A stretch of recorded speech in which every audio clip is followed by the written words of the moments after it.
All right, guys, what do we have here today? We have got a Jeep Compass. And let me show you something real quick.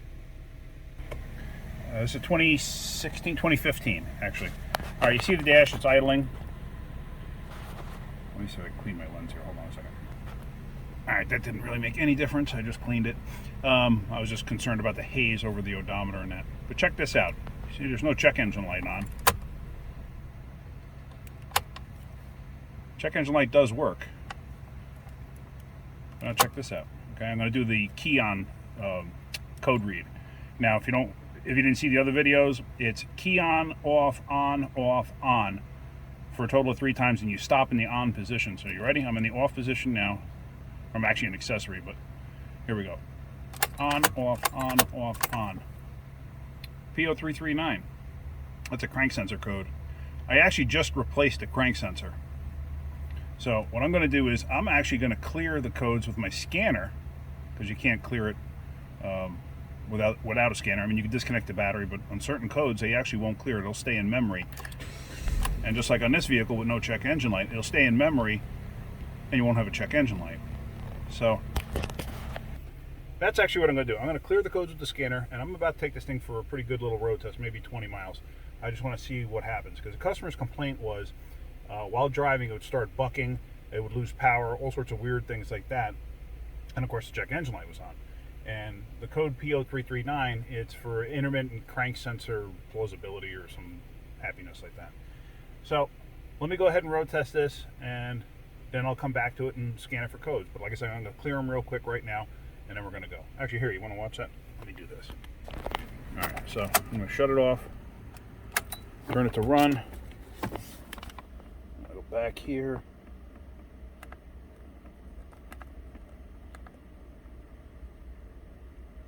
So there we have the codes.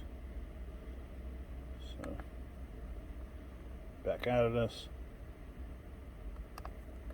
Clear codes. Are you sure? Yep. Codes erased. Great. Go back to codes. No codes present. So now, actually, let me show you this little trick. If you do the key on thing with no codes in the system. So there we are. Back to the accessory position, and we're going to go on, off, on. Now see, nothing happens on the odometer. And wait for it. Done. Okay, so that means there's no codes in the system. So let's take it for a ride and let's see what happens. Man, I hate CVTs.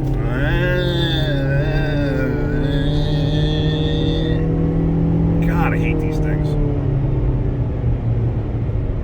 I feel like they're slipping all the time. Ugh. All right, so we're back from our road test. Seems to run okay. I hate CVT transmissions. Just can't stand the way they feel. Especially these Nissan transmissions that they use in these things. They're terrible. They're garbage transmissions.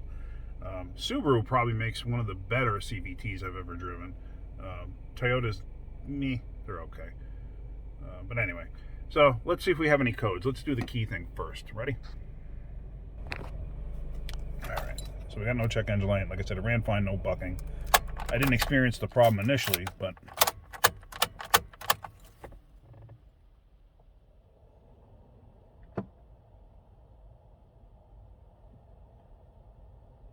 let's see. Come on, drum roll, please. There we go. Done. Okay, so according to that, there's nothing in it.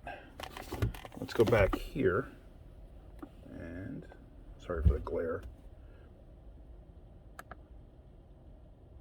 No codes present. All right. I think I'm good with that. So let me just back out all of this. Then I can shut it down. All right, so we'll see what happens. If you guys get anything out of my videos, hit the like button. If you could, please subscribe. Help me make more videos and better quality and better quantity and better, you know what I mean. Anyway, so that's it. Have a great day. Keep wrenching.